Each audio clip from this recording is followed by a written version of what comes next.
On my first day as regional director, I discovered my cheating ex-husband worked at the company. The same man who'd secretly racked up $200,000 in debt before running off with my former best friend. He smirked when he saw me, thinking I was just another new hire. But his smile vanished when I walked into the executive boardroom, not as an employee, but as his new boss.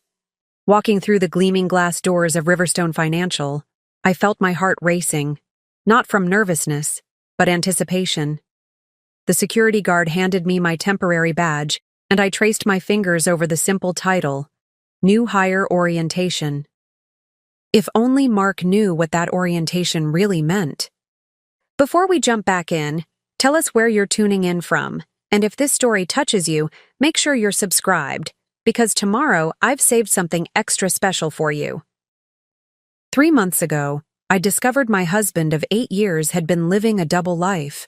Not only had he been having an affair with Rachel, my closest friend since college, but he'd also secretly maxed out our credit cards and taken out massive loans in my name. The night he left, he casually mentioned the $200,000 debt he'd hidden from me, as if it were nothing more than a minor inconvenience. "You'll never survive this, Sarah," he'd said, tossing his wedding ring onto our dining room table. "You're too soft for the corporate world. Always have been." Now, as I adjusted my crisp navy blazer in the elevator's mirrored walls, those words fueled rather than haunted me. The woman reflected back was different from the one Mark had abandoned. Her eyes held steel, and her shoulders carried the confidence of someone who'd turned devastation into determination. 42nd floor, the elevator chimed pleasantly. I stepped out into the bustling corridor of Riverstone's corporate headquarters. Various employees hurried past, some casting curious glances my way. They'd been buzzing about the mysterious new regional director for weeks, though only the board knew her identity. I caught fragments of whispered conversations. "Did you hear about the morning meeting? Something big's happening at 9:30. Mark's been insufferable all week. Perfect." The rumor mill was already churning, creating exactly the atmosphere I'd anticipated. I made my way to the HR department, where a cheerful woman named Patricia greeted me. "Welcome to Riverstone. You must be our new hire. Let's get your orientation started." She winked knowingly, one of the few who knew my true position. Through the glass walls of the break room, I spotted him. Mark stood in his office, commanding attention from his team with that familiar, arrogant stance. His designer suit and perfectly coiffed hair screamed of success, but I knew better. He'd built his image on borrowed money and stolen trust. "Sarah?" A voice startled me from my observations. "Sarah Mitchell?" I turned, maintaining perfect composure as Mark approached, his signature smirk playing across his lips. "Well, what a surprise. Finally decided to join the corporate world?" "Mark," I replied coolly, noting how his wedding band had been replaced by a flashier one, probably bought with stolen money. "I didn't expect to see you here." "That's Mr. Harrison in the office," he corrected, straightening his Italian silk tie. "I'm department head of investment relations. And you?" He glanced at my temporary badge, his smirk widening. "Are in orientation." Well, everyone has to start somewhere. Nearby employees pretended not to listen, but their typing had suspiciously slowed. I smiled politely, letting him savor what he thought was his moment of superiority. The antique clock on the wall showed 9:15 a.m. In exactly 15 minutes, everything would change. "I'm looking forward to the morning meeting," I said, casually. "I hear there are some interesting announcements planned." A flicker of uncertainty crossed his face. "Good. Let him wonder.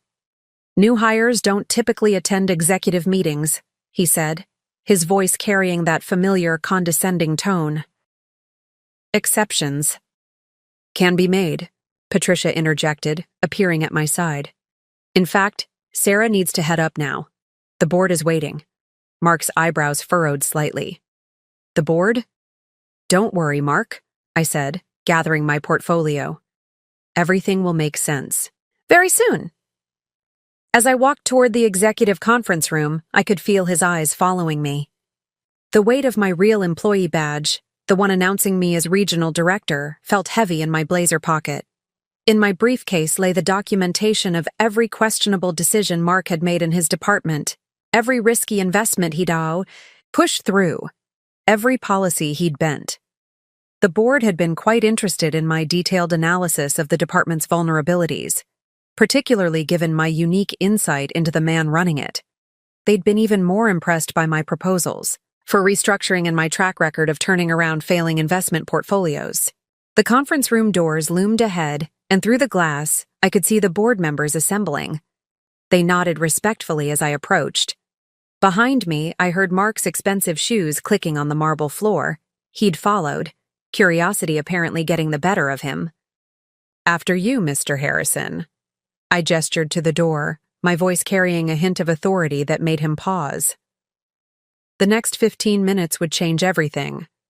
The carefully constructed facade Mark had built would crumble, just as he'd once shattered my world.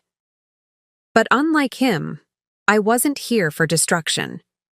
I was here to rebuild, not just my life, but an entire department that had suffered under his reckless leadership.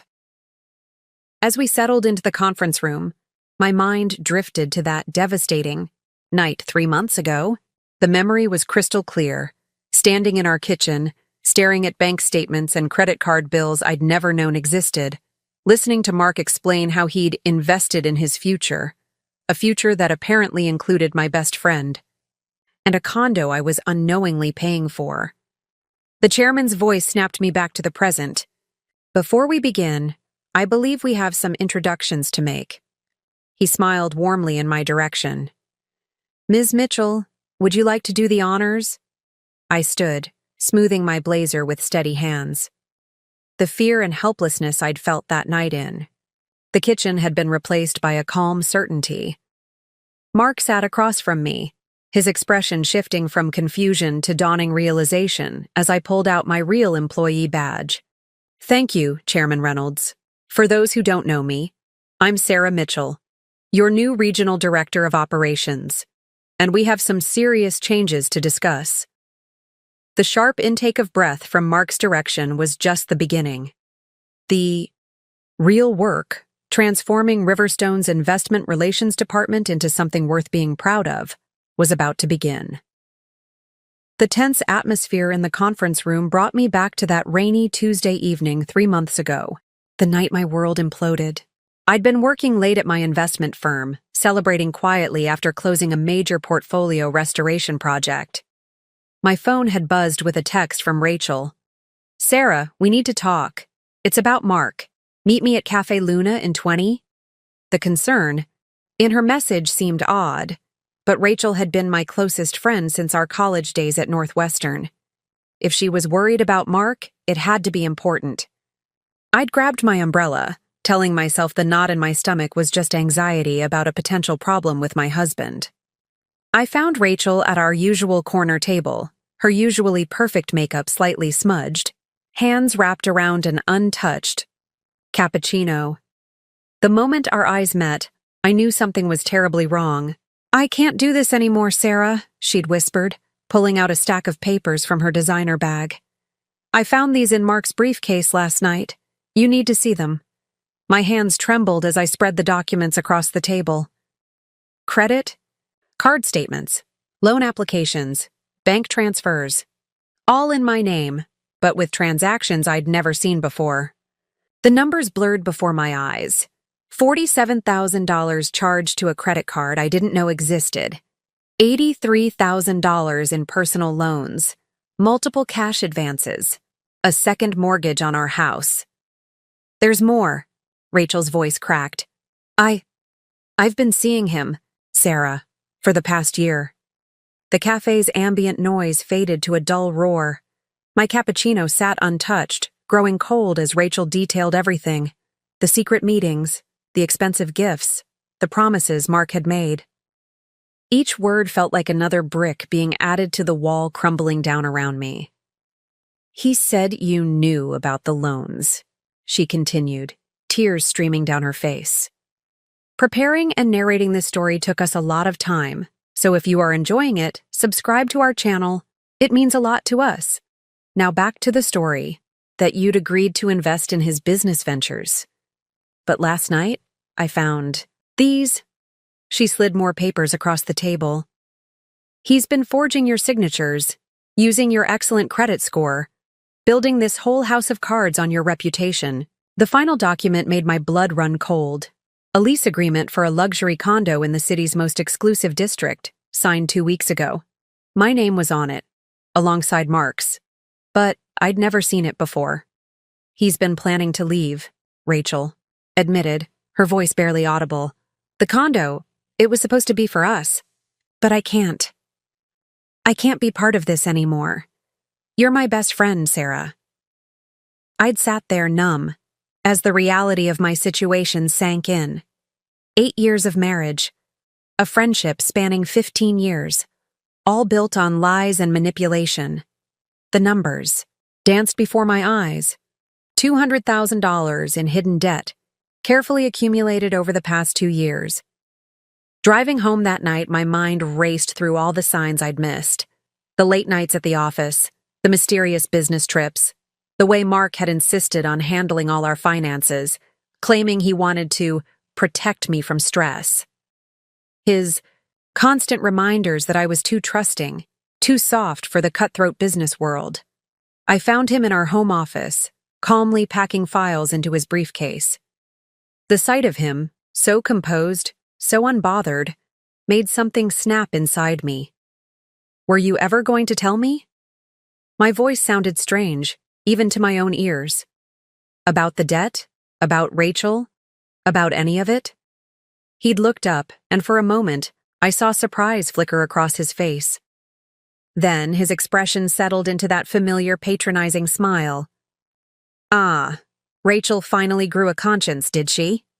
$200,000, Mark, in my name. Don't be dramatic, Sarah.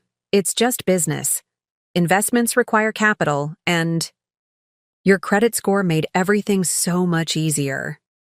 He'd continued packing, as if we were discussing something as mundane as grocery shopping. Besides, you never cared about the financial details, always happy to let me handle everything. So trusting, so naive. I trusted you because you were my husband, and that trust built us a beautiful life, didn't it? He gestured around our expensively furnished home. The house, the cars, the vacations. Did you really think your modest salary paid for all this? The magnitude of his betrayal hit me in waves. Every luxury I'd thought we'd earned together had been built on lies and stolen credit. Our entire life had been a carefully constructed facade. I've already moved most of my things to the new place, he continued, straightening his tie in the mirror.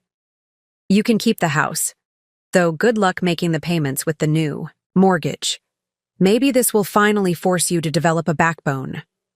The business world doesn't reward softness, Sarah. I tried to teach you that. He'd tossed his wedding ring onto the desk, a final calculated insult. You'll never survive. This, the debt, the legal battles, the corporate world you've always been too afraid to really embrace. You're too soft. Always have been. The sound of Chairman Reynolds' voice pulled me back to the present moment in the conference room. Mark sat across from me, still radiating that same arrogant confidence. He didn't know that his words that night hadn't broken me, they'd transformed me. In the 3 months since he'd walked out, I'd launched myself into an intensive investigation of our finances. Every transaction, every forged signature, every hidden account laid bare. I'd discovered that Mark's business ventures were a web of risky investments and questionable deals, many involving Riverstone Financial's clients. The same skills that had made me a successful portfolio manager, attention to detail, pattern recognition, strategic thinking, became weapons in my arsenal. I'd tracked down other victims of Mark's schemes, built a comprehensive case, and presented it to Riverstone's board along with my proposals for departmental reform. They'd been impressed not just by my discovery of the irregularities, but by my strategic vision for preventing similar situations in the future. The position of regional director had been created specifically to implement these changes. Looking at Mark now, his expensive suit bought with stolen money, his new wedding ring probably purchased on credit, I felt neither hatred nor fear. Those emotions had been transformed into something more powerful: purpose. The chairman was distributing folders containing my analysis of the department's vulnerabilities and my proposed solutions. Mark's face grew increasingly pale as he flipped through the pages, recognizing his own transactions laid bare in meticulous detail.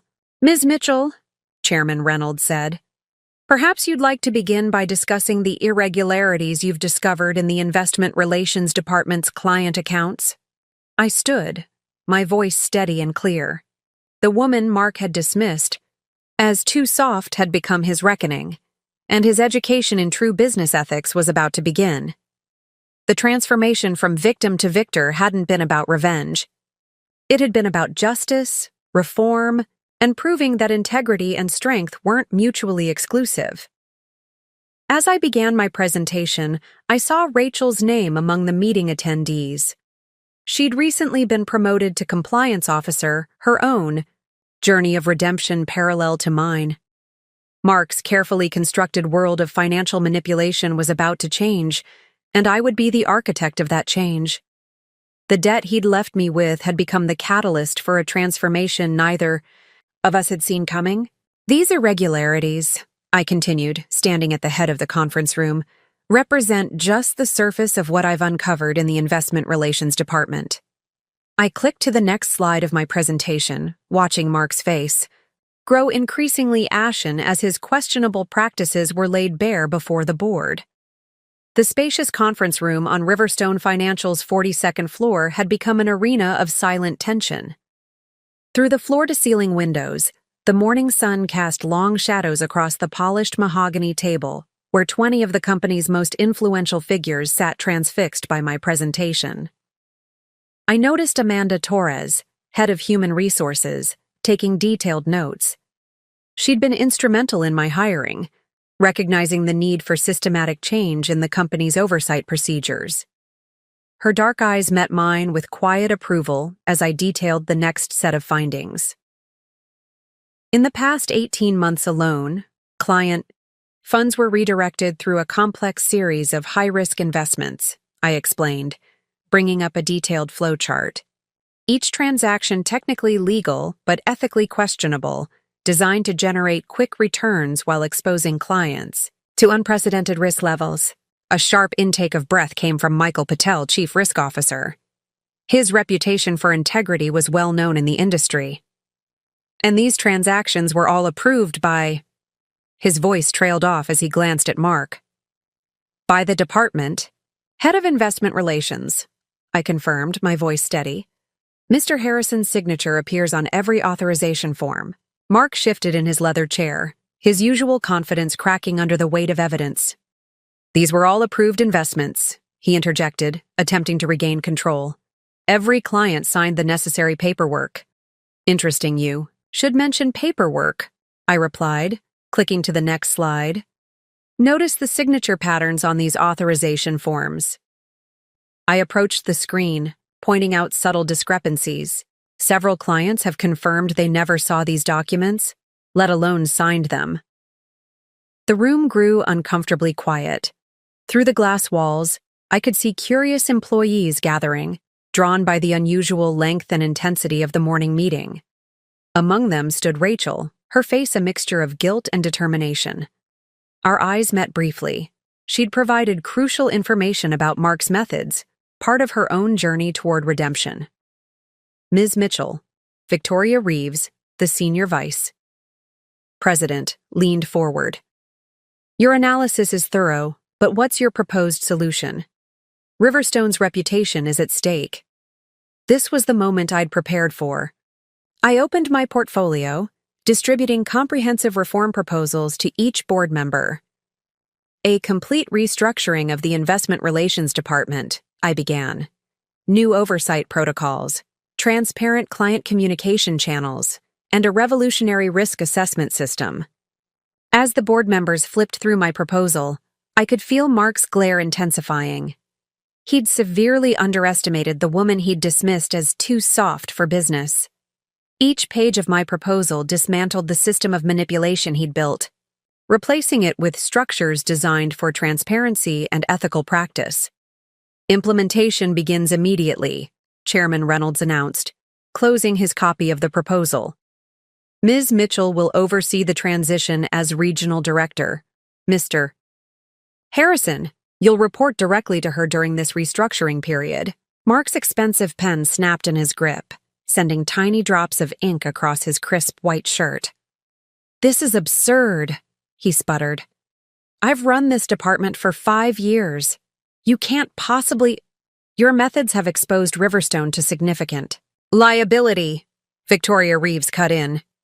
Ms. Mitchell's appointment isn't up for debate. The board's decision is unanimous. The next hour unfolded in a blur of discussion and planning. Department heads asked questions about the transition, while Mark sat in seething silence. Outside the conference room, word was spreading rapidly through the office. I could see employees, huddled in small groups, smartphones in hand as the news traveled through informal channels.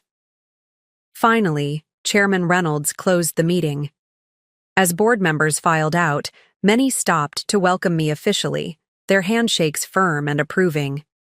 Mark remained seated, staring at my proposal as if trying to find a loophole, an escape route. Mr. Harrison, I said, gathering my materials. I'll need a complete audit of your current client portfolio by tomorrow morning. My office, the corner office you're currently using, will need to be cleared by end of day. He looked up, his face a storm of emotions. You planned this, he accused quietly. All of it. No, Mark, I replied, keeping my voice professional. You planned this, the day you decided to forge my signature on those loan documents. I'm just implementing the consequences. As I left the conference room, Amanda Torres fell into step beside me. Security has been notified, she murmured. They'll supervise Mr. Harrison's office relocation. His new workspace is ready on the 38th floor. I nodded, watching. The office dynamics shift in real time. Employees who had once scurried away from Mark's approach now stood their ground, their postures straighter, their expressions more confident. The culture of fear he'd cultivated was already beginning to crack. My temporary badge had been replaced with my official credentials. Sarah Mitchell, Regional Director. The weight of it felt right against my blazer, a tangible symbol of transformation. Through the glass walls of what would soon be my office, I could see Mark roughly packing his personal items, his movements angry and jerky. Sarah? Rachel approached hesitantly, holding a stack of files. These are the compliance reports you requested. And I want you to know, the team is ready to support your changes. We've needed this for a long time. Looking at her now, I saw neither my former best friend nor my husband's mistress, but a professional working to correct past mistakes. Thank you, Rachel. We'll need everyone on board for what's ahead. The morning sun had reached its peak, streaming through the windows, and illuminating the office space in harsh clarity. In the harsh light, the cracks in Mark's carefully constructed facade were visible to everyone. His designer suit couldn't hide the sweat staining his collar. His expensive watch couldn't disguise the tremor in his hands as he packed his awards and photographs. Ms. Mitchell, David Patterson, a junior analyst, approached with a handful of documents. I have some concerns about these investment strategies Mr. Harrison implemented last month. The risk levels seem— Bring them to my office in an hour, I interrupted gently. Everything will be reviewed and addressed. The fear in David's eyes was familiar. I'd seen it in my own reflection months ago, staring at mounting debt statements and forged signatures. But now, that fear was being replaced by something else.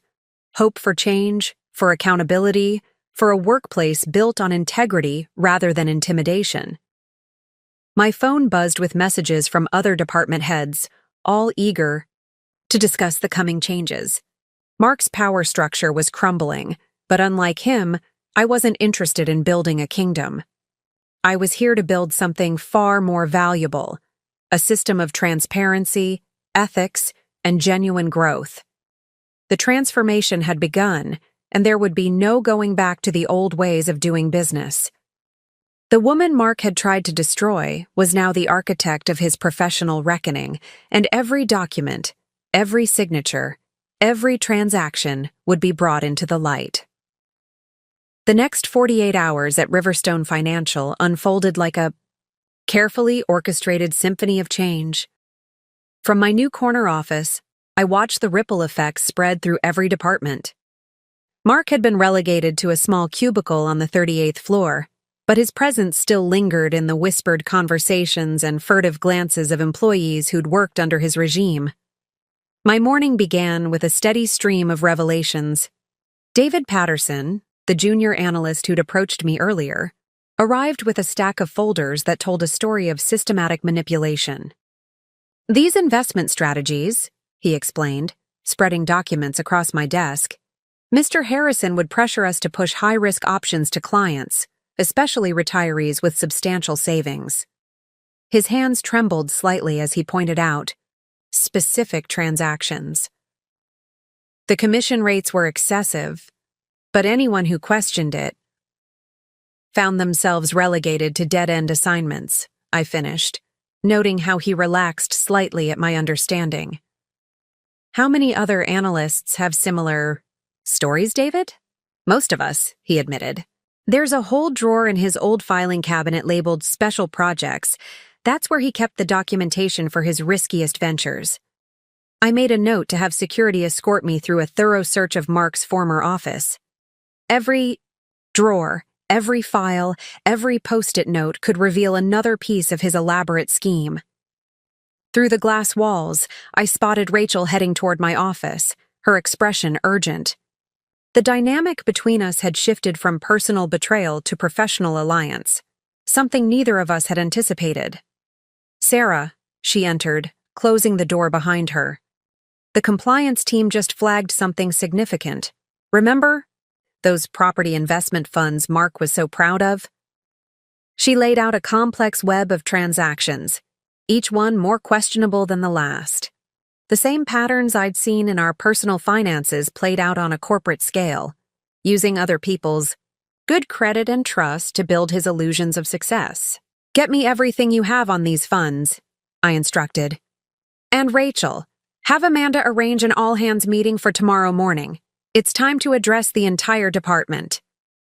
As Rachel left, I noticed Mark watching from the corridor, his new polyester shirt a far cry from his usual tailored suits. Our eyes met briefly, and I saw something flicker across his face, not just anger, but fear. He knew what I was capable of finding. Victoria Reeves, the senior VP, stopped by unannounced. "The board is impressed with your initial findings," she said, settling into a visitor's chair. "But they're concerned about potential client panic if this becomes public." "I have a plan for that too," I replied, pulling out another folder from my briefcase. "A complete client communication strategy, emphasizing transparency and our commitment to correcting past mismanagement. Trust isn't built on hiding mistakes, Victoria. It's built on addressing them openly and implementing real change." She studied the proposal, nodding slowly. "You've thought of everything, haven't you? Quite different from the woman Mark described in his personnel reports." I smiled slightly, remembering his dismissive evaluations of my capabilities. People often mistake kindness for weakness. That's their mistake. By late afternoon, the office atmosphere had transformed. Employees who had once hurried past Mark's office with downcast eyes now walked confidently, sharing information freely. The culture of fear was being replaced by one of collaboration. Amanda Torres arrived with the preliminary HR report. "We've had 16 employees come forward since this morning," she said, her voice tight with controlled anger. "Sexual harassment, bullying, financial coercion. Mark's leadership style was even worse than we suspected. Document everything," I instructed. "Every incident, every witness statement." The culture of silence ends now. Through my office windows, I could see the sun setting over the city skyline, painting the sky in shades of amber and gold. The same view Mark had enjoyed while building his house of cards would now witness its dismantling. My phone buzzed with a message from Chairman Reynolds. Board dinner tomorrow night. Bring your full findings. Time to discuss Phase 2. Mark's voice carried through the open door. He was arguing with someone by the elevators. This is my department. These are my clients. She has no right to— Your department? David Patterson's voice replied, stronger than I'd ever heard it. You mean the department you used to exploit clients and bully employees? Those days are over, Mr. Harrison. The exchange drew curious onlookers. Mark's face flushed red as he realized his outburst had an audience. His attempt to intimidate had backfired, revealing his desperation instead. Security Chief James Martinez appeared at my door. Ms. Mitchell, we've secured the files from Mr. Harrison's old office. You'll want to see this right away. The filing. Cabinet labeled Special Projects contained exactly what I'd expected, evidence of Mark's systematic abuse of client trust. Each folder revealed another layer of manipulation, another breach of ethics, another example of how he'd used his position to serve his own interests. Have these copied and secured, I instructed Martinez. And increase security presence on the 38th floor. I suspect tomorrow's announcements might trigger some emotional responses. As the office emptied for the evening, I stood at my window, watching the city lights flicker to life. 3 months ago, I'd stood in my kitchen, staring at evidence of Mark's personal betrayal. Now I stood in his former office, surrounded by evidence of his professional ones. The symmetry wasn't lost on me. He'd underestimated me in both arenas, assuming my integrity was a weakness he could exploit. Instead, it had become the foundation of his downfall. My phone buzzed again, a text from my mother. Saw Riverstone's press release about your appointment. So proud of you, honey. Show them what real leadership looks like. Tomorrow's all-hands meeting would change everything. The carefully gathered evidence, the testimonies, the documented patterns of abuse, all would be brought into the light. Mark's reign of manipulation was ending, but unlike him, I wasn't interested in building a power structure based on fear. Real strength, I'd learned, didn't come from intimidating others or exploiting their trust. It came from creating systems that empowered people to do their best work, from fostering an environment where integrity wasn't seen as weakness, but as the cornerstone of success. The night deepened, but lights still burned in offices throughout the building. Employees who had once rushed to leave at 5 now stayed late, eager to be part of the coming changes. Their dedication wasn't driven by fear of reprisals, but by genuine investment in transformation. Tomorrow would bring its own challenges, but tonight, watching the city gleam below, I allowed myself a moment to appreciate how far I'd come.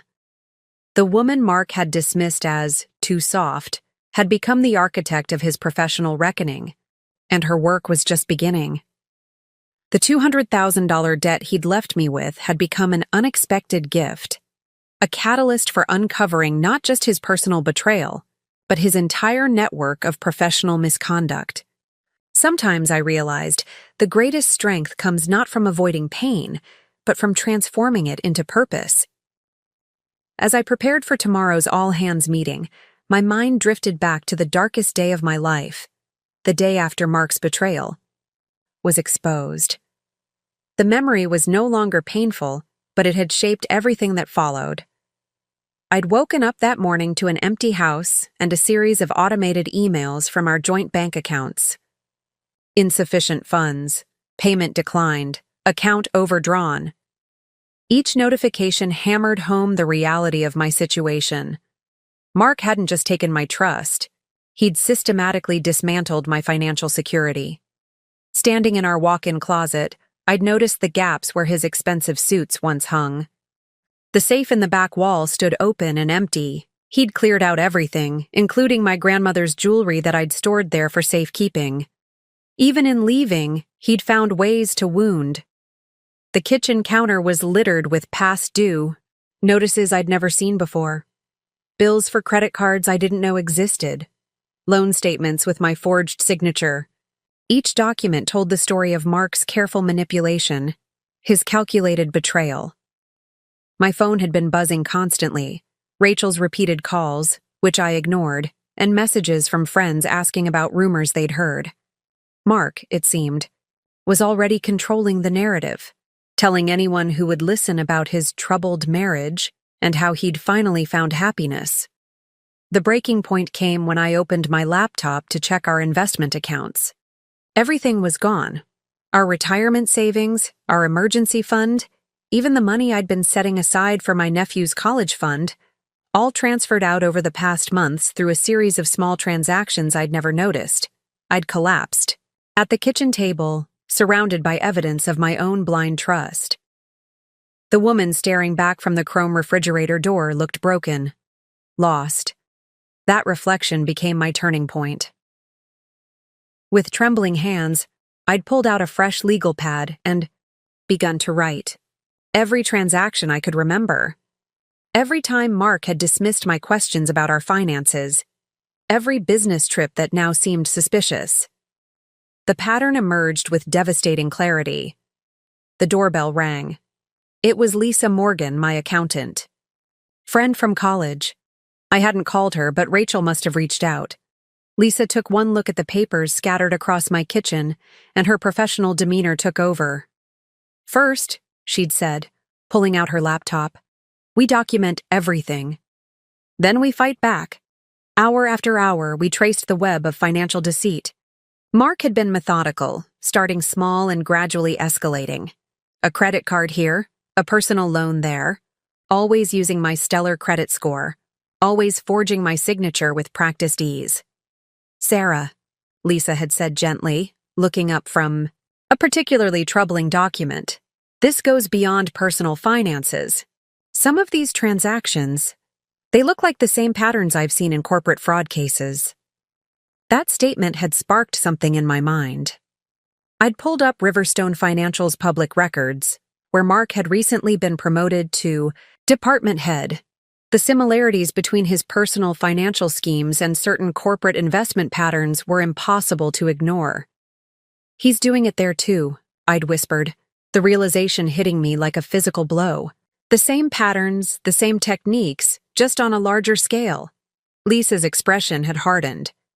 Then that's our way in. Corporate fraud leaves a trail, Sarah. If he's using the same methods at work, we'd worked through the night, ordering takeout that grew cold as we built a case. Every document was scanned, every transaction logged, every pattern noted. By dawn, my dining room looked like a war room, with papers taped to walls and sticky notes creating a timeline of deception. The morning sun had streamed through the windows, illuminating the chaos of my disrupted life. But something else was illuminated too, a path forward.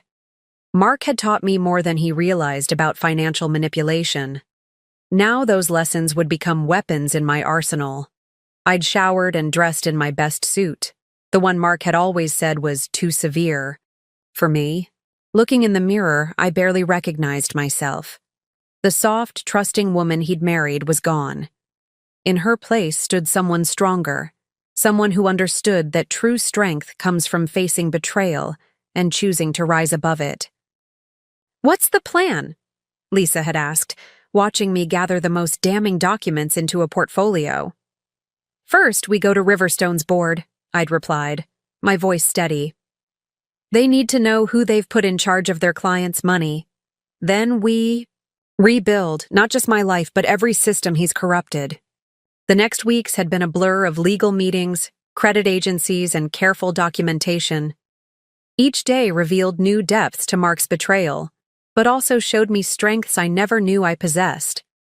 My attention to detail, my ability to spot patterns, my understanding of financial systems, all became tools for recovery. I'd withdrawn from social activities, focusing every spare moment on building my case. Friends left concerned voicemails, not understanding that I was engaged in the fight of my life. Mark had counted on my silence, on my shame. He'd expected me to crumble under the weight of his betrayal. Instead, I'd turned that weight into foundation, stones, building a new future from the ruins of his deception. Every document I uncovered, every pattern I traced, brought me closer to not just recovery, but transformation. The day I'd finally presented my findings to Riverstone's board had been surreal. I'd walked into their executive boardroom not as a victim seeking justice, but as a professional exposing systemic fraud. My personal connection to Mark was almost secondary to the evidence I'd gathered of his corporate misconduct. Now, standing in my new office at Riverstone, those memories felt distant, yet crucial. The pain of betrayal had forged something unexpected. A leader who understood both the mechanics of financial manipulation and the importance of ethical oversight. Tomorrow's all-hands meeting wouldn't just expose Mark's misconduct, it would lay the groundwork for a new corporate culture. One built on transparency, accountability, and the understanding that true strength comes not from exploiting others' trust, but from earning and maintaining it. My phone buzzed with a text from Lisa. Saw the company announcement. From victim to regional director in 3 months. Not bad for someone too soft for business. I smiled, remembering Mark's words from that devastating night. He'd been right about one thing. I had been too soft, too trusting. But he'd failed to understand that softness, when tempered by betrayal and fortified by purpose, could become an unshakable kind of strength. The sun had set fully now, leaving the city sparkling below. Tomorrow would bring its own challenges, but I was ready. The woman Mark had tried to destroy had instead been transformed, and his carefully constructed world of financial manipulation was about to meet its match. The early morning light filtered through the windows of my office as I reviewed the final preparations for the all-hands meeting. The past 3 months hadn't just been about gathering evidence, they'd been a calculated journey of transformation. After my initial presentation to Riverstone's board, I'd thrown myself into an intensive study of corporate fraud detection. My dining room had become a makeshift war room, walls covered with financial flowcharts and regulatory guidelines. Every night I worked until exhaustion forced me to stop, then started again at dawn. My first breakthrough came when I connected with Maria Santos, a forensic accountant specializing in investment fraud. She'd taken one look at my evidence and recognized the patterns immediately. Classic affinity fraud, she'd explained, spreading the documents across her desk. He used his position of trust to target vulnerable clients, just like he did with you. But you've caught something many investigators miss: the parallel patterns between personal and corporate manipulation. Together, we'd spent weeks building an airtight case. Maria taught me the intricacies of forensic accounting, while I shared my intimate knowledge of Mark's manipulation techniques. Every transaction was scrutinized, every pattern documented, every client account examined for irregularities. "Your attention to detail is remarkable," Maria had commented one late night, as we traced a particularly complex series of transactions. Most people would have missed these subtle connections. What she didn't know was that each discovery fueled my determination. Every fraudulent transaction I uncovered represented someone else's trust betrayed, someone else's financial security compromised. The $200,000 debt Mark had left me with became almost insignificant compared to the millions he'd put at risk through his corporate schemes. I'd also reached out to Catherine Wright, a corporate governance expert who'd made headlines exposing investment fraud at major firms. Her insights proved invaluable in developing my proposal for Riverstone's restructuring. "The problem isn't just individual bad actors," Catherine had explained during our first meeting. "It's systems that enable them. You need to rebuild from the ground up."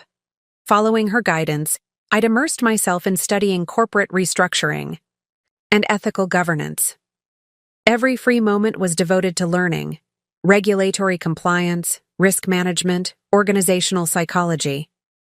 Mark had assumed my softness was a weakness, never realizing it would enable me to understand and address the human cost of financial manipulation.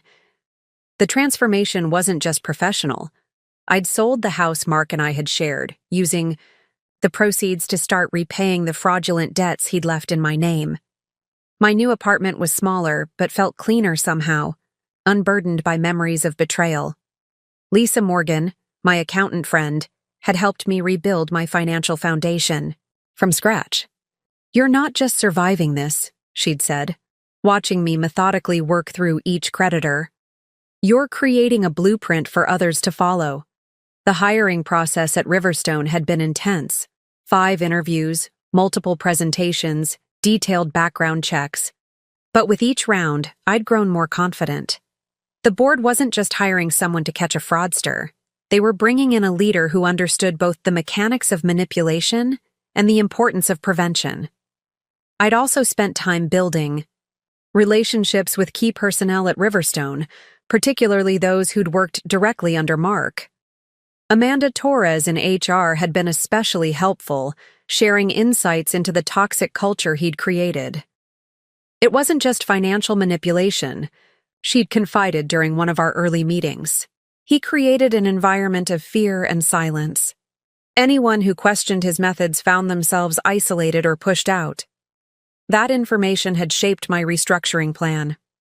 Beyond just financial oversight, I'd developed comprehensive protocols for employee protection and ethical reporting. The culture of fear would be replaced by one of transparency and collaboration. Rachel's role in all this had been unexpected. After her initial confession about the affair, she'd thrown herself into gathering evidence of Mark's professional misconduct. Her position in compliance had given her access to crucial documentation. "I know I can never fully make amends," she'd said during one late-night planning session, "but I can help ensure he never does this to anyone else." The week before my official start date, I'd conducted anonymous surveys among Riverstone's investment staff. The responses painted a picture of systematic intimidation and ethical compromise. Junior analysts described being pressured to push high-risk investments on vulnerable clients. Administrative staff reported covering up questionable transactions under threat of termination. Each piece of evidence, each testimony, each documented pattern had become part of a larger strategy. Mark had built his empire on fear and manipulation. I would dismantle it through transparency and reform. I'd also taken time to understand Riverstone's legitimate operations, its market position, its potential for positive impact. This wasn't just about exposing fraud. It was about transforming a company into what it could and should be. The preparation hadn't been solely professional. I'd worked with a counselor to process the personal trauma of Mark's betrayal, turning emotional wounds into sources of insight and strength. The woman who had once trusted blindly now understood the delicate balance between confidence and caution. Physical transformation played its part too. Gone were the soft, approachable suits Mark had always encouraged me to wear. My new wardrobe was chosen for authority and presence, armor for the corporate battlefield I was about to enter. Now, reviewing the final details for the all-hands meeting, I could appreciate how each step of the journey had been necessary. The late nights analyzing documents, the weekends studying corporate law, the hours practicing presentations, all had prepared me for what was to come. My phone buzzed with a message from Maria. "Just reviewed your final presentation. They won't know what hit them. Remember, you're not just exposing fraud, you're setting a new standard." She was right.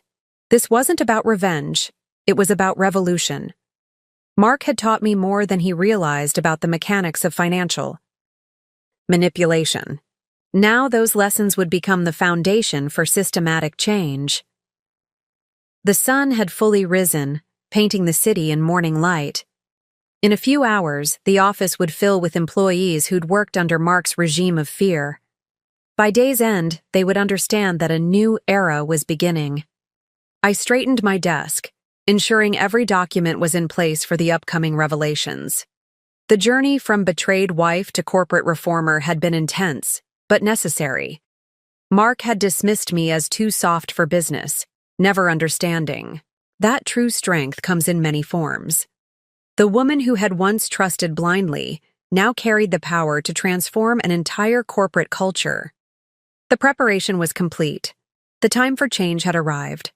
The Riverstone Financial Conference Center buzzed with nervous energy as employees filed in for the all-hands meeting. Through the glass doors, I could see Mark settled into his usual spot in the front row, still carrying himself with an air of authority despite his recent demotion. He had no idea that the next hour would dismantle everything he'd built. Chairman Reynolds opened the session precisely at 9 a.m. Good morning, everyone. Today marks a significant transition for Riverstone Financial. Ms. Mitchell will lead us through some important changes in our investment operations. I took the podium, surveying the sea of faces before me. Junior analysts who'd been pressured to compromise their ethics. Administrative staff who'd been forced to cover questionable transactions. Senior managers who'd looked the other way. Each person in this room had been affected by Mark's toxic leadership. 3 months ago, I began, my voice steady and clear. I presented the board with evidence of systematic misconduct within our investment relations department. Today, you'll understand why changes were necessary and how we move forward. The first slide appeared on the massive screen behind me, a complex web of transactions that had taken weeks to unravel. This chart represents client funds movement over the past 18 months. Notice these patterns of high-risk investments, each approved under questionable circumstances. Mark's posture stiffened. He recognized these transactions. They were his signature methods, now exposed in vivid detail. Mr. Patterson, I called out to the junior analyst who'd first brought concerns to my attention. Could you explain what happened when you questioned these investment strategies? David stood, his voice initially shaky but growing stronger. I was told to either push the high-risk options or find another job. Mr. Harrison said questioning his methods would be career suicide. Murmurs rippled through the audience. Other analysts began nodding, recognition dawning on their faces. This culture of intimidation ends today, I announced, clicking to the next slide. We've documented 47 instances of ethical violations, ranging from pressure tactics to direct manipulation of client information. The screen filled with evidence. Emails, altered documents, forged signatures. Each piece meticulously gathered and verified. Mark's face grew increasingly pale as his methods were laid bare. Ms. Mitchell, he interrupted, standing abruptly. These were all approved investments. Every transaction followed company protocols. Protocols you manipulated, I cut in, bringing up the next set of documents. Let's discuss the special projects files found in your office. The room fell silent as I detailed how client funds had been channeled into increasingly risky ventures, how documentation had been altered, how pressure had been applied to silence questions. This isn't just about financial misconduct, I continued, nodding to Amanda Torres. Human Resources has collected extensive evidence of systematic intimidation and harassment. Amanda stood, her professional demeanor masking the anger I knew she felt. We've received 16 formal complaints in the past week alone. Employees were threatened with termination if they raised concerns about Mr. Harrison's methods. Mark's carefully maintained facade began to crack. This is ridiculous, he sputtered. A witch hunt orchestrated by your ex-wife? I finished. For him, my voice level. That's what you were going to say, isn't it? Let's address that directly. The next slide showed personal financial documents, the fraudulent loans and credit cards he'd taken out in my name. Mr. Harrison's methods weren't limited to corporate manipulation. His pattern of financial fraud began with personal relationships, perfected through intimate betrayal, then scaled up to corporate level. Rachel stood up from her seat in compliance. I can confirm these patterns. as both a personal victim of Mr. Harrison's manipulation and a compliance officer, I've seen how he used the same techniques to exploit trust in both spheres. Mark's face contorted with rage. You're both just bitter about discovering your fraud? I interrupted. About exposing your manipulation? This isn't about personal grievances, Mark. This is about systematic abuse of trust and position. The next hour unfolded like a carefully orchestrated symphony of revelation. Each piece of evidence, each testimony, each documented violation built upon the last. Department heads stepped forward to share what they'd discovered in their own divisions. Employees began raising hands, offering their own experiences of intimidation and coercion. Mark's kingdom of fear was crumbling in real time, each brick of his carefully constructed facade falling away to reveal the rot beneath. Moving forward, I announced, bringing up the restructuring plan. Every aspect of our investment operations will be transformed. New oversight protocols, transparent reporting systems, and ethical investment guidelines are just the beginning. The Afghan energy in the room shifted as I outlined the changes. Fear gave way to hope as employees realized they were being offered not just protection, but empowerment. Every person in this room has a role in our transformation, I continued. Your insights, your concerns, your suggestions, all will be heard and valued. The era of silence and intimidation is over. I clicked to the final slide, displaying the new organizational structure. Effective immediately, all investment decisions will undergo multi-level review. Client communications will be transparent and documented. Every employee will have direct access to compliance resources without fear of retaliation. Mark stood again, his expensive suit no longer able to mask his desperation. The board can't possibly... The board fully supports these changes, Chairman Reynolds interrupted, stepping forward. In fact, Ms. Mitchell's restructuring plan has become a model for our other regional offices. The room erupted in questions, but they weren't directed at Mark anymore. Employees turned to me, eager to understand their roles in the new system, hungry for the chance to work with integrity again. As the meeting concluded, Mark remained rooted to his spot, watching his influence evaporate. The power he'd built through fear was being replaced by something stronger. Authentic leadership based on transparency and trust.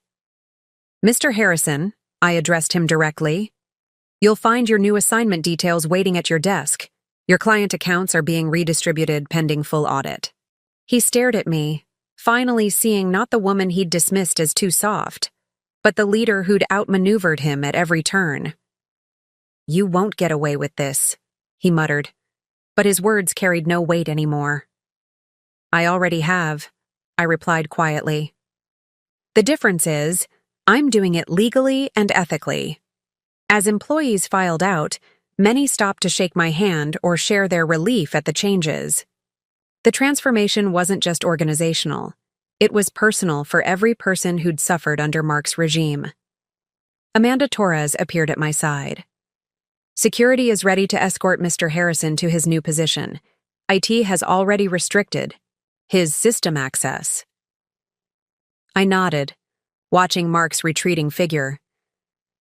The man who'd once dominated this office with fear now walked alone, his power stripped away, not through manipulation, but through truth. The sunlight streamed through the conference center windows, illuminating a room that felt somehow cleaner, lighter. The weight of secrets and fear had been replaced by the possibility of genuine change. My phone buzzed, a message from Maria Santos. Just watch the live stream. Masterful execution. This is how real corporate reform happens. The climactic moment I'd spent months preparing for had arrived and passed, but the real work was just beginning. Transforming a corporate culture takes more than exposing wrongdoing.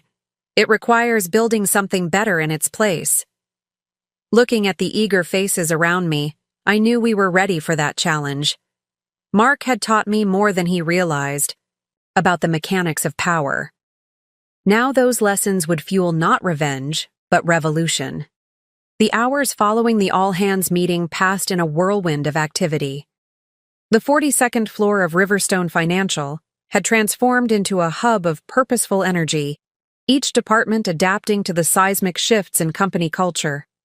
David Patterson had organized an impromptu gathering of junior analysts in one of the conference rooms.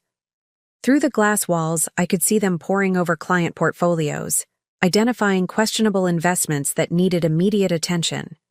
Their faces showed a mixture of determination and relief, finally free to voice their concerns without fear of retaliation.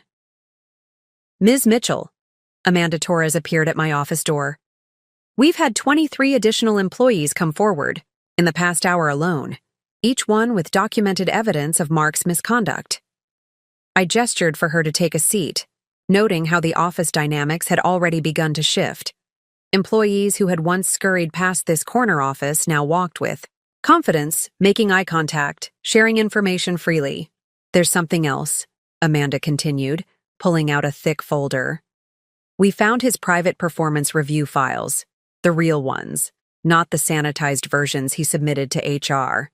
He kept detailed notes on every employee, personal information, financial vulnerabilities, anything he could use as leverage." The folder contained years of calculated manipulation. Mark had treated his department like a personal fiefdom, collecting ammunition against anyone who might challenge his authority. Each page revealed another layer of his systematic abuse of power. "Get these to legal immediately," I instructed.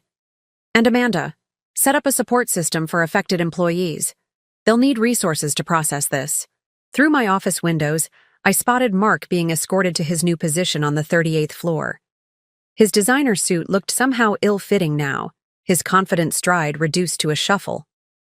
Security Chief Martinez followed at a discreet distance, ensuring the transition remained peaceful.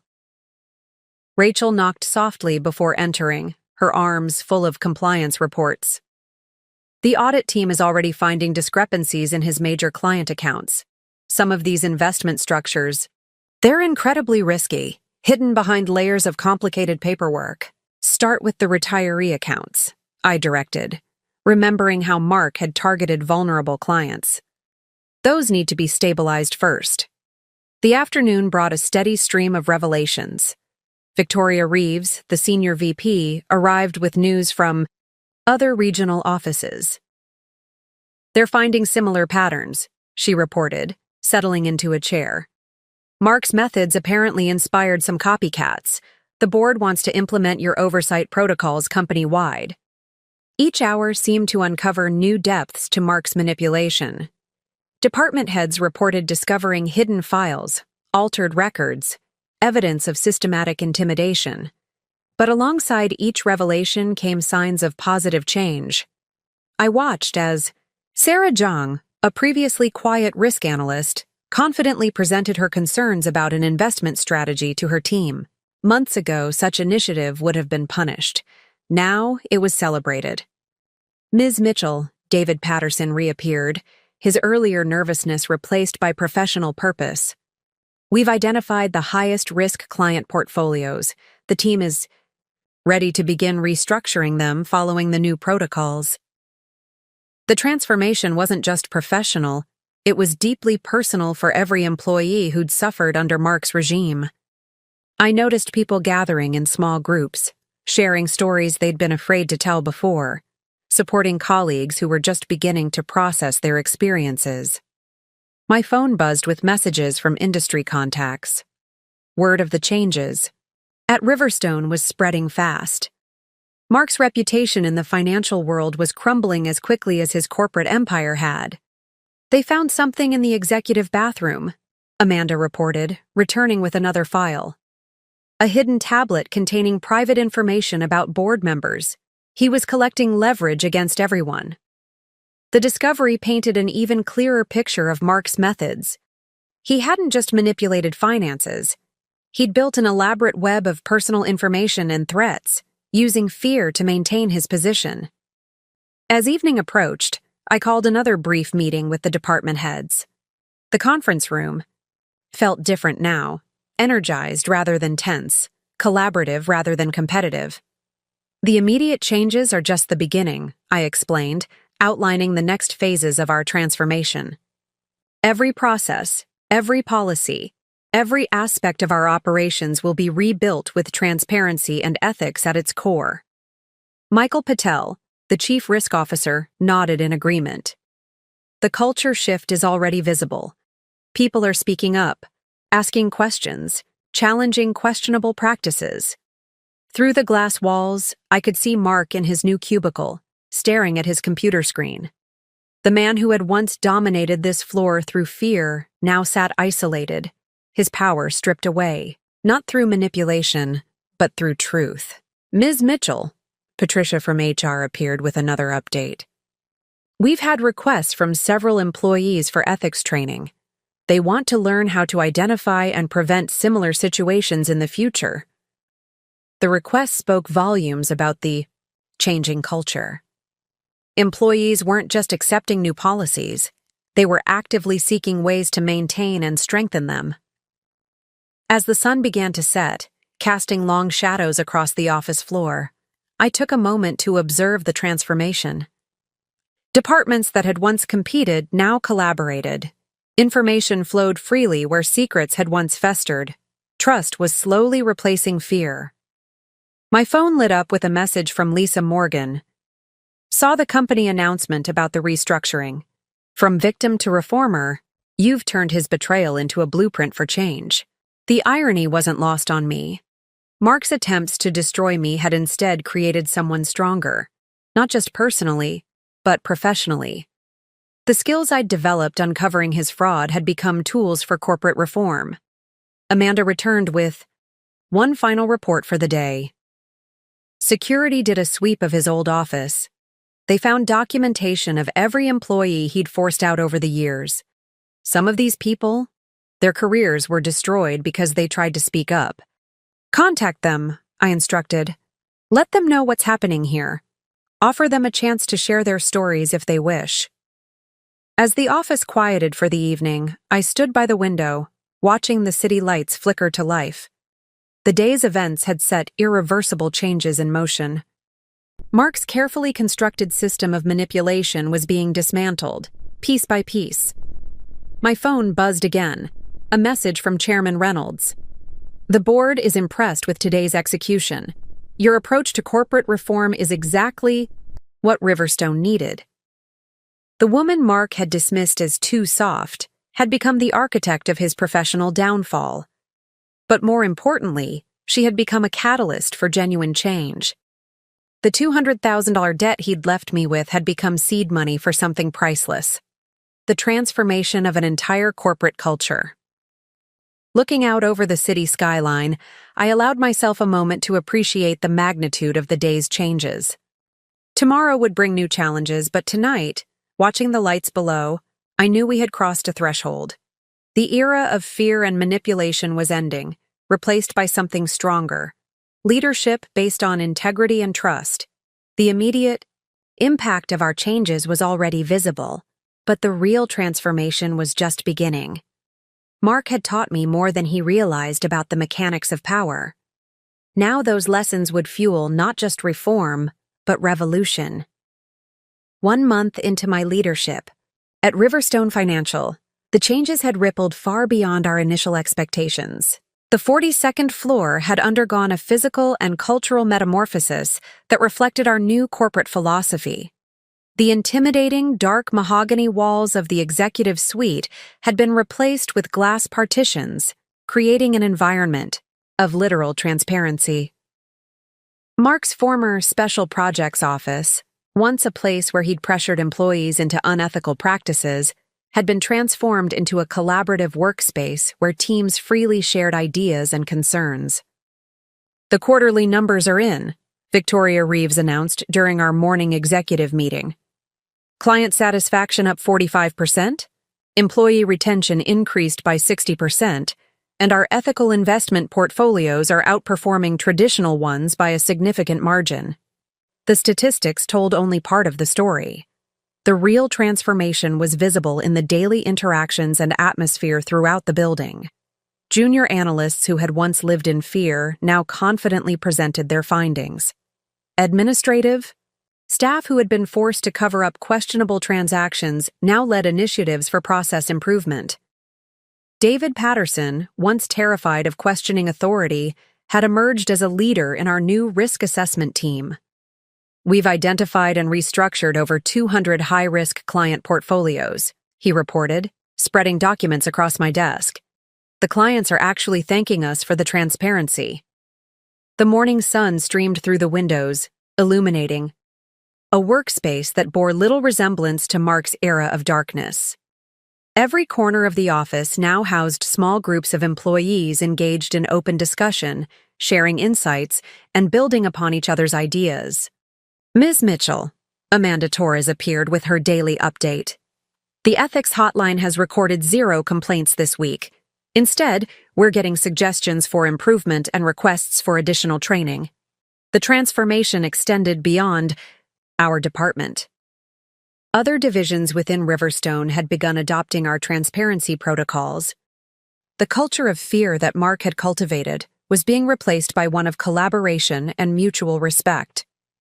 Rachel, now heading our enhanced compliance team, had implemented a revolutionary client communication system. Every investment decision is now fully documented and explained, she demonstrated.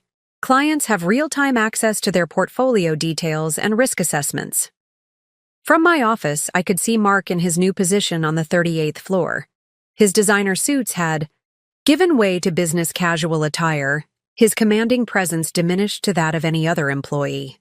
The man who had once ruled through intimidation now experienced firsthand the environment he'd created.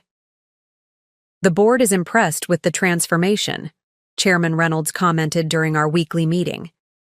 Your approach to corporate reform is becoming a model for other financial institutions. The changes weren't just internal. Industry publications had begun featuring articles about Riverstone's revolutionary approach to ethical investment. Our transparency initiatives were being studied by other firms looking to reform their own practices. Sarah Zhang, our previously quiet risk analyst, had developed an innovative system for identifying potential ethical conflicts before they became problems. It's based on the patterns we discovered in Mark's operations, she explained. By understanding how manipulation works, we can better prevent it. The physical transformation of the office continued as well. The intimidating corner offices had been converted into collaborative spaces. The hierarchical layout that had once separated management from staff had been replaced by an open floor plan that encouraged interaction and communication. You need to see this, Amanda said, bringing in another report. Employee satisfaction surveys show a complete reversal from 6 months ago. People actually look forward to coming to work now. Through the glass walls, I watched as teams gathered for their morning meetings. The nervous glances and fearful postures of Mark's era had been replaced by engaged discussions and confident presentations. Even the security team reported a dramatic decrease in stress-related incidents. Ms. Mitchell, Patricia from HR, appeared, with more updates. We've had 32 applications for internal promotions this week alone. People who were afraid to advance under the old system are now stepping forward. The transformation hadn't been without challenges. Some employees, conditioned by years of toxic leadership, struggled to adapt to an environment of transparency and accountability. We'd implemented support systems and training programs to help them transition. It's not just about changing policies, I explained during a leadership workshop. It's about healing the trauma of systematic manipulation and rebuilding trust from the ground up. My phone buzzed with a message from Maria Santos. Your corporate reform model is being discussed in financial circles. Several firms have requested consultations on implementing similar changes.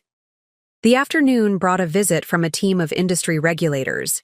Instead of the tense scrutiny that had characterized past inspections, they found a department eager to demonstrate its commitment to ethical practices. This is unprecedented, the lead inspector commented, reviewing our new oversight protocols. You've created systems that make manipulation virtually impossible while improving efficiency. Through my office windows, I spotted Mark attempting to navigate the new collaborative environment. His old tactics of intimidation fell flat in a workspace designed for transparency. The man who had once dominated through fear now struggled to contribute meaningfully to team discussions. "There's something you should see," Rachel said, entering with a stack of files. "Remember those high-risk investment packages Mark pushed? We've completely restructured them. The clients are actually seeing better returns under the ethical investment model." The transformation had extended to our client relationships as well. Instead of the high-pressure sales tactics Mark had advocated, we now focused on education and transparent communication. Clients were partners in their investment decisions, fully informed of both risks and opportunities. "Your story is inspiring others," Amanda mentioned, sharing an industry newsletter. "Other professionals who've faced similar betrayals are speaking up, pushing for reform in their own organizations." As evening approached, I stood by the window, observing the bustling office below. The woman Mark had tried to destroy had instead become a catalyst for industry-wide change. His betrayal, meant to break me, had instead created something powerful, a model for corporate reform based on integrity and transparency. My phone lit up with a message from Lisa. "Saw your interview in Financial Weekly. From personal debt to corporate revolution, you've turned trauma into transformation." The sunset painted the city skyline in shades of gold, reflecting off the glass walls that now symbolized our commitment to transparency.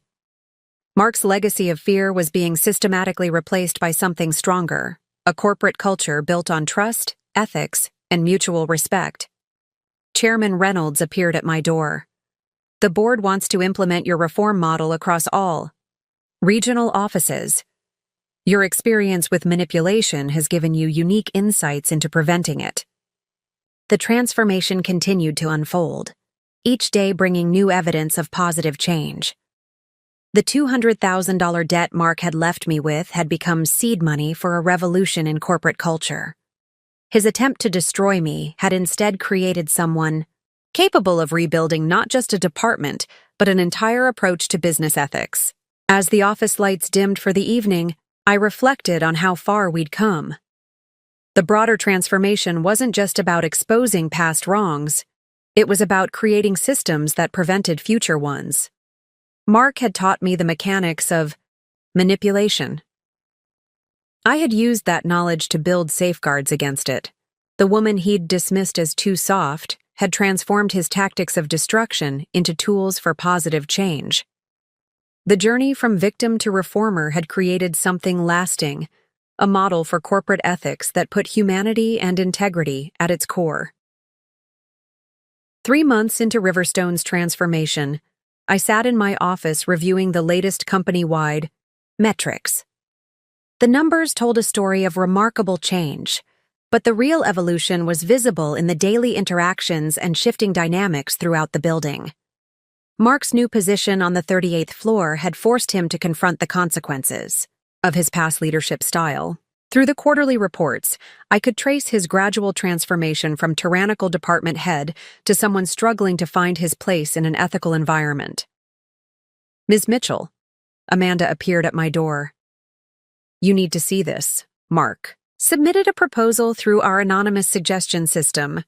"It's actually quite insightful." I reviewed the document with interest. The proposal outlined improvements to our client protection protocols, drawing from his intimate knowledge of how manipulation worked. The irony wasn't lost on anyone. The man who had once exploited system vulnerabilities was now helping to prevent such exploitation. "There's more," Amanda continued. "He's been mentoring some of the junior analysts, helping them identify potential ethical conflicts in investment strategies. It's like he's using his experience with manipulation to prevent others from following that path." Through my office windows, I could see Mark working with a team of analysts. Gone was the intimidating stance, the threatening undertones. Instead, he spoke with them as equals, his knowledge of financial systems now serving a constructive purpose. David Patterson, once a victim of Mark's intimidation, had emerged as one of our strongest team leaders. "It's strange," he commented, during our weekly review.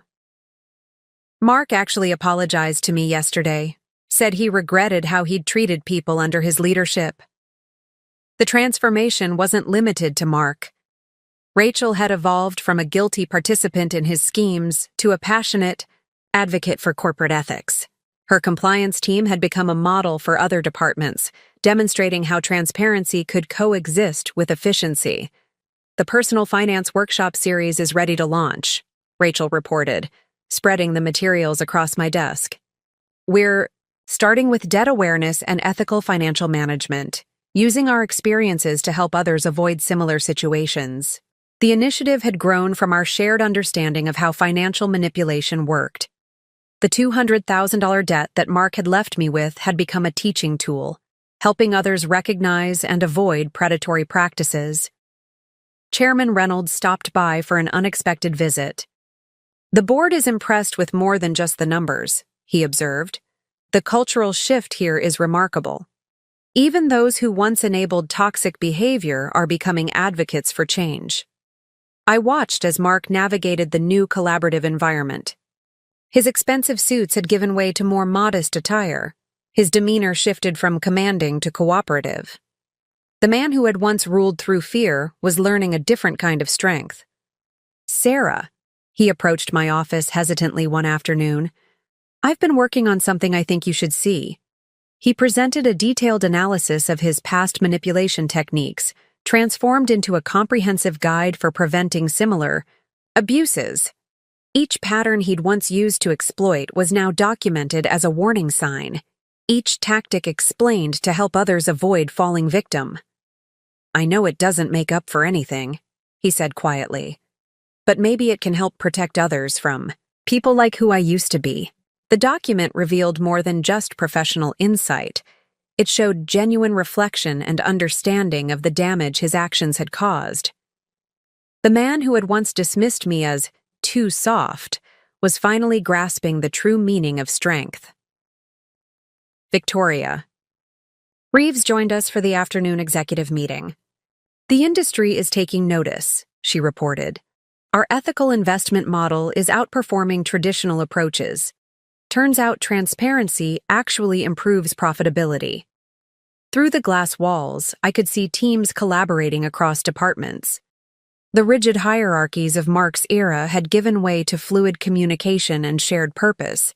Even he had found a place within this new structure, his experience with manipulation becoming a valuable tool for prevention.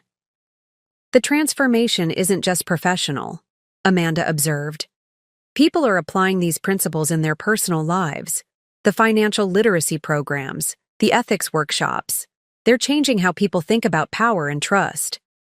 Mark's evolution became most apparent during a department-wide training session. He stood before his former subordinates, openly acknowledging his past behavior and sharing insights on recognizing toxic leadership patterns.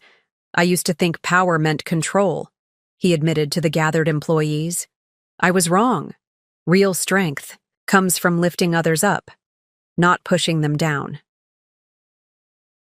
The afternoon sun streamed through the windows, illuminating an office environment that had evolved beyond recognition.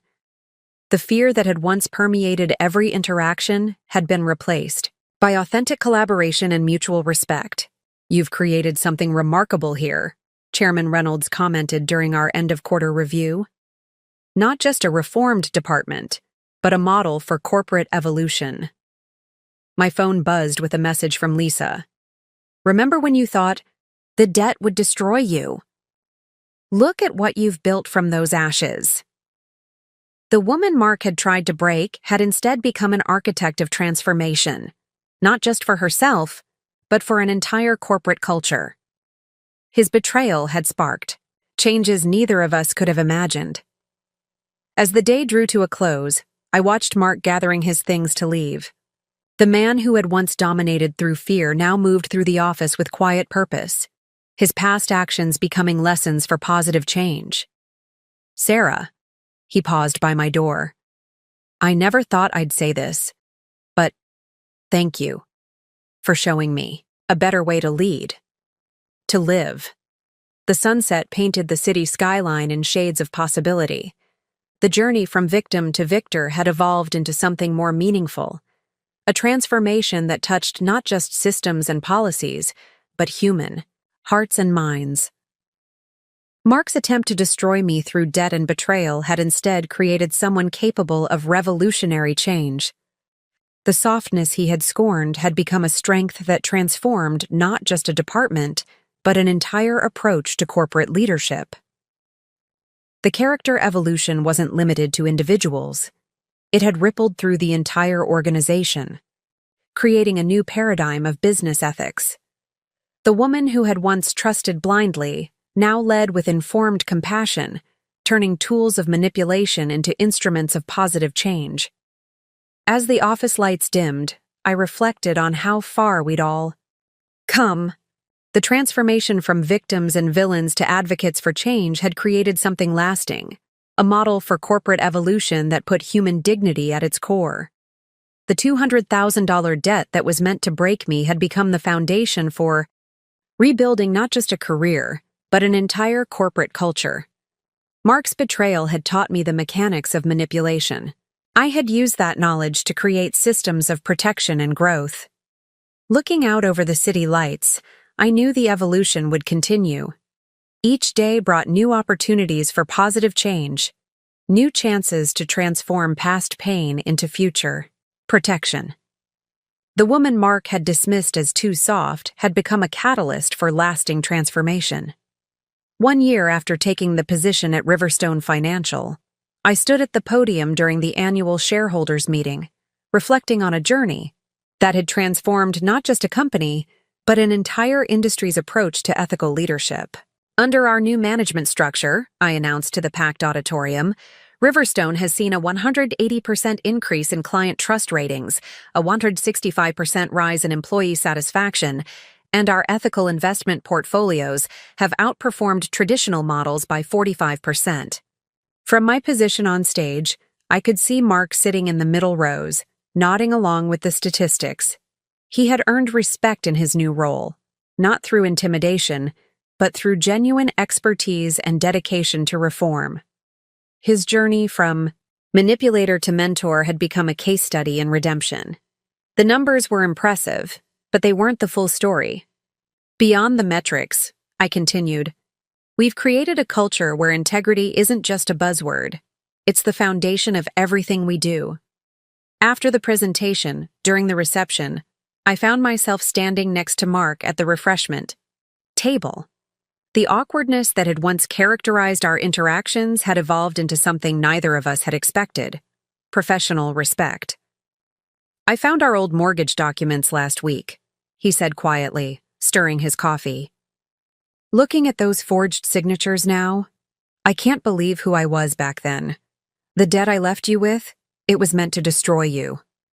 Instead, it became the foundation for something better, I replied, watching various team members mingling confidently with shareholders. Sometimes our worst moments become our best teachers. David Patterson approached, practically glowing with excitement. Ms. Mitchell, Mr. Harrison, the Singapore office just approved our joint ethical investment framework. They're implementing it next quarter.